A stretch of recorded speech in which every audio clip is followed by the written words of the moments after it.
ചെയ്യണ സമയത്ത് എല്ലാവരും ചോദിക്കുന്ന ഒരു സംഭവമാണ് എവിടെയാണ് വീട് എന്നുള്ളത്. പട്ടാമ്പി ആണെന്നാണ്. അപ്പോൾ പട്ടാമ്പി എന്താ സ്പെഷ്യൽ ഉള്ളതെന്ന് എല്ലാവരും ചോദിക്കാറുണ്ട്. അപ്പോൾ പട്ടാമ്പിയുള്ള സ്പെഷ്യൽ ആയിട്ടുള്ളൊരു സംഭവമാണ് ഈ ഒരു പുഴ.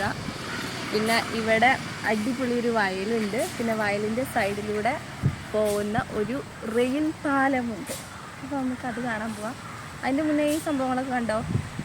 എന്താണ് കൃഷി, തെങ്ങും പിന്നെ മത്തനും കുമ്പളം ഇല്ലേ ആ സാധനം എന്താ കയ്പ്പയ്ക്ക അല്ലേ?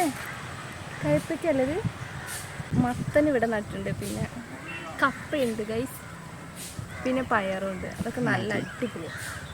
ഇനി നമുക്ക് ബാക്കിയുള്ള കാഴ്ചകൾ കാണാം. അങ്ങനെ ഇതാണ് കേട്ടോ നമ്മുടെ ഭാരതപ്പുഴ അല്ലെങ്കിൽ നിളാ നദി എന്ന് പറയുന്നത്. അപ്പം നമ്മൾ ഈ നിളാ നദീൻ്റെ ഒരു സൈഡിലാണ് നിൽക്കുന്നത്. ഇവിടെ നമുക്ക് കാണാൻ പറ്റും ഒരുപാട് കൃഷികളൊക്കെ ചെയ്യുന്നുണ്ട് കേട്ടോ. വൈകുന്നേരം 5 മണിയൊക്കെ ആയപ്പോഴാണ് കേട്ടോ നമ്മളിവിടെ എത്തിയത്. അതുകൊണ്ട് തന്നെ നമ്മുടെ സൂര്യൻ ഇതാ ചെമ്പരത്തിപ്പൂ പോലെ ചുവന്ന് നിൽക്കുന്നുണ്ട് കേട്ടോ. ഭാരതപ്പുഴയെ കുറിച്ച് പറയുകയാണെങ്കിൽ കേരളത്തിലെ 2ാമത്തെ നീളം കൂടിയ നദിയാണ് കേട്ടോ ഭാരതപ്പുഴ. പശ്ചിമഘട്ടത്തിൽ നിന്നാണ് ഇതിൻ്റെ ഉത്ഭവനം. അതുപോലെ തന്നെ ഇത് പതിക്കുന്നത് അറബിക്കടലിലാണ്. ഗായത്രി, മംഗല നദി എന്നീ സംസ്കൃത നാമങ്ങളും ഈ നദിക്കുണ്ട്. ഇവിടെ നിന്നാലുള്ള വ്യൂ നല്ല അടിപൊളിയാണ് കേട്ടോ. ഇവിടുന്ന് പുഴയിലേക്ക് ഇറങ്ങാൻ പറ്റില്ല, കാരണം ഇത് കുറച്ച് ഹൈറ്റ് ആയിട്ടുള്ള സ്ഥലത്താണ് ഈ കൃഷിയൊക്കെ ചെയ്യുന്നത്. അപ്പം നമ്മൾ ഇവിടെ ഇങ്ങനെ ഫുൾ ചുറ്റിക്കറങ്ങുകയാണ്, കാരണം ഇവിടെ നല്ല ഭംഗിയാണ്, നല്ല കാറ്റൊക്കെ വീശുന്നുണ്ട്. പിന്നെ മാത്രമല്ല ഒരുപാട് കൃഷിയൊക്കെ ചെയ്യുന്ന സ്ഥലങ്ങളിലേക്ക് വരാൻ തന്നെ എനിക്ക് ഭയങ്കര ഇഷ്ടമാണ്. അങ്ങനെ ഞാൻ ഈ ഒരു ഭാഗം കാണിച്ചു തരാൻ വേണ്ടിയിട്ടാണ് ഞാൻ ഇങ്ങോട്ട് വന്നത്. നമ്മൾ കുറച്ചും കൂടി മുന്നോട്ട് പോയി നോക്കുകയാണ്. ഇവിടുത്തെ മണ്ണൊക്കെ കൃഷി ചെയ്യാൻ പറ്റിയൊരു തരം മണ്ണാണ് കേട്ടോ. പിന്നെ ഇവിടെ ഒരുപാട് തെങ്ങുകളൊക്കെ ഉണ്ട്. മത്തനാണ് തോന്നുന്നത് കണ്ടിട്ട്. നല്ല അടിപൊളി സ്ഥലമല്ലേ.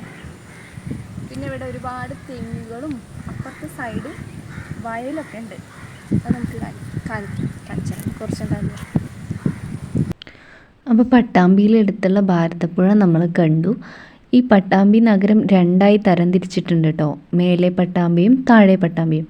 കേരള കാർഷിക സർവകലാശാലയുടെ നെൽകൃഷി ഗവേഷണ വിഭാഗവും വിത്തുൽപാദന കേന്ദ്രവും ഇവിടെയാണ് സ്ഥിതി ചെയ്യുന്നത്.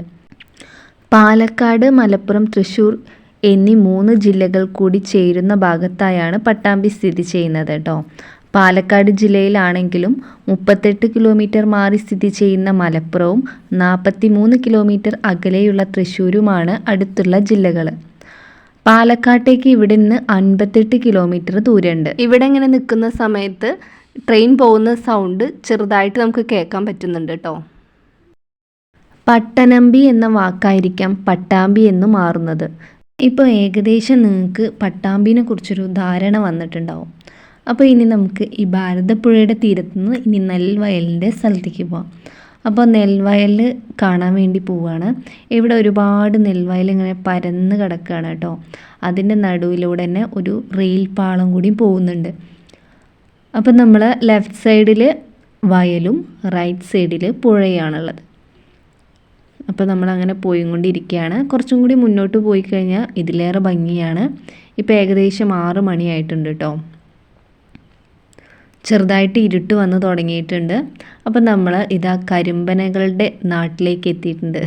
പട്ടാമ്പിയിലെ ചെറിയൊരു ഗ്രാമം മാത്രമാണ് നമ്മളിപ്പോൾ കണ്ടിട്ടുള്ളത് കേട്ടോ. ശരിക്കും പട്ടാമ്പി സിറ്റി വേറെ തന്നെയാണ്.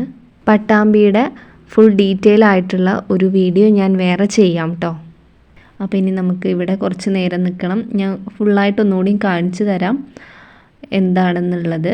നല്ല അടിപൊളി പ്ലേസാണ് കേട്ടോ. ഇവിടെ അങ്ങനെ പ്രത്യേകിച്ച് എന്താ കാണാനുള്ളതെന്ന് വെച്ചാൽ അങ്ങനെ പ്രത്യേകിച്ചൊന്നുമില്ല. പക്ഷേ റോഡിൻ്റെ 2 സൈഡിലും നല്ല ഹൈറ്റിൽ കരിമ്പനകൾ ഇങ്ങനെ നിൽക്കുന്നത് കാണാൻ പറ്റും. അപ്പം നമ്മൾ ഒരു സ്ഥലം എത്തിയപ്പോൾ ദാ ഇവിടെ വണ്ടി നിർത്തിയിട്ടുണ്ട്, സൈഡാക്കിയിട്ടുണ്ട്. ഇനി നമുക്കൊന്ന് ഇറങ്ങിയിട്ട് ഞാൻ ഇതിൻ്റെ ഫുൾ വ്യൂ കാണിച്ചു തരാം. നല്ല ഭംഗിയാണ്. ഇവിടെ എത്തുമ്പോൾ 2 സൈഡിലും വയലുകളാണ് കേട്ടോ കാണുന്നത്. ഇവിടെ നെല്ലൊക്കെ നന്നായി വിളഞ്ഞ് നിൽക്കുന്നുണ്ട്. ഇതാ ഇങ്ങനെയാണ് പനകളൊക്കെ വരുന്നത്. നല്ല ഭംഗിയാണ് കാണാൻ.